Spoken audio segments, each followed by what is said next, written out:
Sabahınız xeyir, hörmətli izləyicilər. Bugün Siyasi İcmalda sizinlə mənəm Süleyman Həmidov və bugünkü gündəmə Ukrayna müharibəsindən başlamaq istəyirəm. Ukraynada müharibə davam eləyir. Qısa müddətli atəşkəs rejimləri, müxtəlif bayramlarla üst-üstə düşən humanitar pauzalar və diplomatik təşəbbüslərə baxmayaraq Ukraynada müharibə səngimək bilmir və günü-gündən demək olar daha da şiddətlənir. Pasxa bayramı münasibəti ilə məlum olduğu kimi 30 saatlıq bir atəşkəs təklif olunmuşdu və razılıq əldə olunmuşdu. Lakin təəssüf ki, bu atəşkəsdən sonra döyüşlər yenidən başladı. Qeyd eləmək lazımdır ki, Rusiya ordusu Ukrayna mövqelərini, Ukrayna infrastrukturuna dron zərbəsi endirdi və bu raket zərbələri Kiyevin Svetoşin rayonuna tuş gəldi və bu hücum nəticəsində Ukrayna tərəfindən 11 nəfər həyatını itirdi, 75 nəfər yaralandı. Eyni zamanda hadisə ilə bağlı bir sıra itkin düşmüş şəxslər var. Amma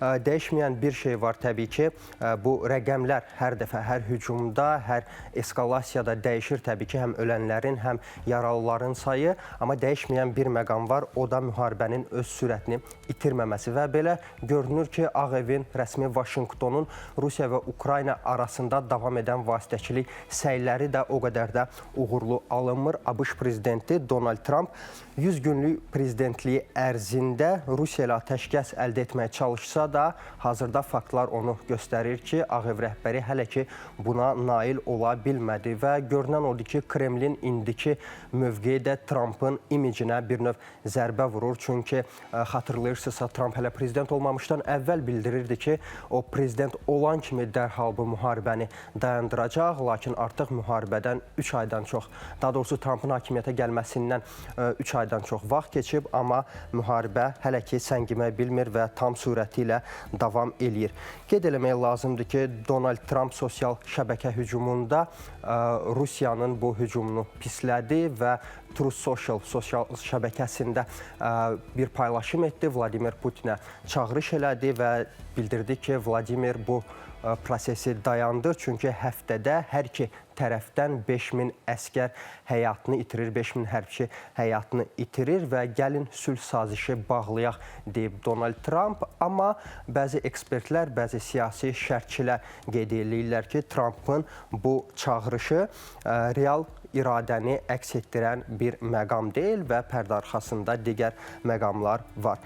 Rəsmi Kiyevdə artıq Amerika Birləşmiş Ştatlarından yardımın dayandırılmasına hazırlaşır. Ukrayna rəsmiləri bəzi qərb nəşrlərinə məlumat verirlər ki, onlar artıq ən pis ssenariyə hazırlaşmağa doğru gedirlər. Çünki ABŞ-nin hazırda təklif elədiyi təkliflər, müharibəni dayandırmaq planları rəsmi Kiyevin planları ilə üst-üstə düşmür və Ukrayna rəhbərliyi hesab eləyir ki, Rusiyaya qarşı hər hansısa sanksiya tətbiq edilmir və bu səbəbdən də rəsmi Kiyevə hazırda Rusiya ilə atəşkəs sazişini imzalamaq, təbii ki, Amerikanın təklifləri üzərindən atəşkəsi imzalamaq rəsmi Kiyevə sərf eləmir.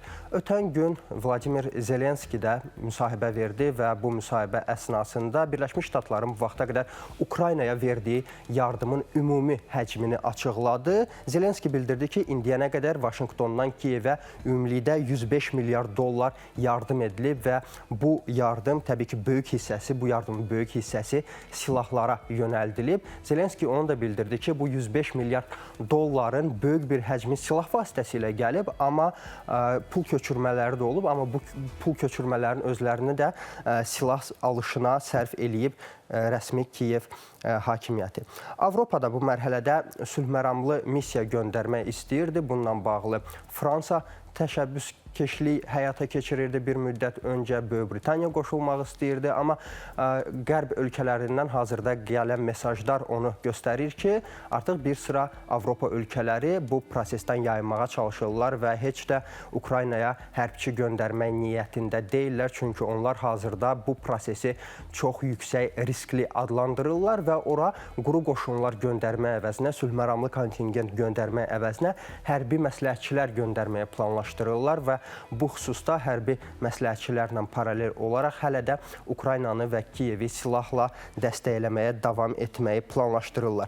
Digər tərəfdən isə Rusiya, yəni rəsmi Kreml hələ ki danışıqlar prosesinə müsbət yanaşdığını bildirir və xarici kanalları açıq, diplomatik kanalları açıq saxladığını qeyd edir. Ölkənin Xarici İşlər Naziri, baş diplomatı Sergey Lavrov ötən gün açıqlamasına görə Moskva Vaşinqtonla təmaslarını davam etdirir hazırda və Kremlin bildirdiyinə görə bu təmaslar düzgün şəkildə davam elətdirir. Yəni Kremlin siyasəti üzərində həyata keçirilir. Amma bu Lavrovun dediyi düzgün istiqamət hərbi əməliyyatların intensivliyi fonunda nə dərəcədə inandırıcıdır? Təbii ki, bu da suallardan biridir. NATO isə bütün bu proseslər fonunda öz daxili gücünü möhkəmləndirməyə çalışır. NATO'nun baş katibi Mark Rutte'nin açıqlamasına görə alyansa üzv olan ölkələr müdafiə qabiliyyətini artırmaq üçün üzv ölkələrin ümumi daxili məhsulundan müdafiə sahəsinə artıq 2% yox, ümumi daxili məhsulun ümumilikdə 3%-ni hərbi xərclərə və müdafiəyə xərcləməlidirlər bu ölkələr. Bununla da NATO daxili müdafiəsini gücləndirmək istəyir və bu da onu göstərir ki, NATO'nun daxilində hazırlıq səviyyəsinə hazırlığa doğru istiqamətlər hazırda yön alır və münaqişənin genişlənməsi ehtimalını ciddi şəkildə nəzərdə keçirir alyans və buna doğru hazırlıqlar gedir. Beynəlxalq hüquq müstəvisində isə yeni bir gərginlik yaşanır. 2023-cü ildə Beynəlxalq Cinayət Məhkəməsinin verdiyi bir orderə əsasən Vladimir Putinin barəsində həbs qərarı qəbul olunmuşdu. Amma görünən odur ki, İtaliya sistemi bu qərarı hələ də icraya yönəltməyib. İtaliya ədliyyə sistemi bu qərarı icraya yönəltməyib. Rəsmi Roma dövlət başçılarının toxunulmazlığını əsas gətirərək istər Rusiya prezidenti Vladimir Putin, istərsə də bir müddət öncə Beynəlxalq Cinayət Məhkəməsi tərəfindən İsrailin baş naziri Benyamin Netanyahuya qarşı da açıqlanan orderi, tətbiq edilən orderi yerinə yetirməkdən boyun qaçırır. Qeyd eləmək lazımdır ki, diqqət çəkən bir cəbhə də yaxın şərqdir. Bilirsiniz ki, ABŞ və İran arasında danışıqlar gedir rəsmi Tehranın nüvə proqramı üzərində və bu danışıqlarla bağlı rəsmi Tehran yeni bir təklif irəli sürüb Vaşinqtona.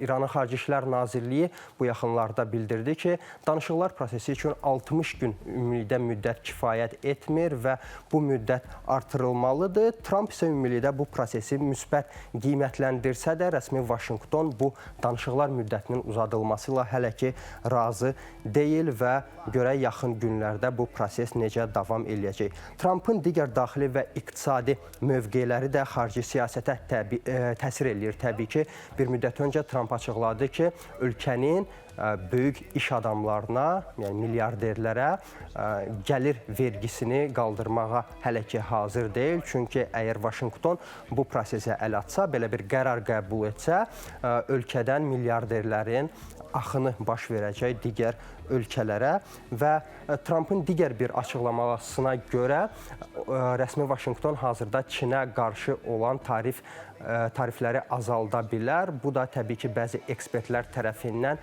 Vaşinqtonun Çin qarşısında sırf iqtisadi cəhətdən məğlub olması kimi qiymətləndirir. Çünki bəzi ekspertlər hesab eləyirlər ki, Çin bu prosesdə biraz da güclənəcək. Digər bir qlobal risk isə son günlərdə Hindistan və Pakistan arasında baş verir. Ötən gün Hindistan ilk dəfə olaraq Hind çayının sularının Pakistana axınına məhdudiyyət qoyub. Qeyd eləmək lazımdır ki, 1960-cı illərdə iki ölkə arasında Hind çayının sularının bölüşdürülməsi ilə bağlı bir müqavilə imzalanmışdı və bu müqavilədən sonra Hindistan ilk dəfə belə bir addım atıb. Rəsmi Dehli bu addımı bir neçə gün öncə terror hadisəsinə bağlayıb və qeyd eləyib ki, bu terror hadisəsinin arxasında Pakistan qüvvələri dayanıb, amma İslamabad bunu qəti şəkildə təqzib eləyib və bildirib ki, buna, yəni Hindistanın Hind çayının sularının Pakistana axması prosesinin qarşısına alınmasına yaxın günlərdə sərt bir cavab verəcək. Son olaraq qeyd eləmək istəyirəm ki, Britaniyanın baş naziri Keir Starmer Rusiya-Ukrayna müharibəsinin davamiyyəti ilə bağlı münasibət bildirib bu prosesə və Keir Starmer ümid eləyir ki, yay aylarında artıq yəqin ki, bu prosesə son qoyulacaq və Ukrayna və Rusiya arasında atəşkəs sazişi imzalanacaq. Hörmətli tamaşaçılar, bizdən bugünlük bu qədər. Çalışaq siyasi icmalı izləyək ki, geosiyasi proseslərdən xəbərdar olaq. Sağ olun, salamat qalın.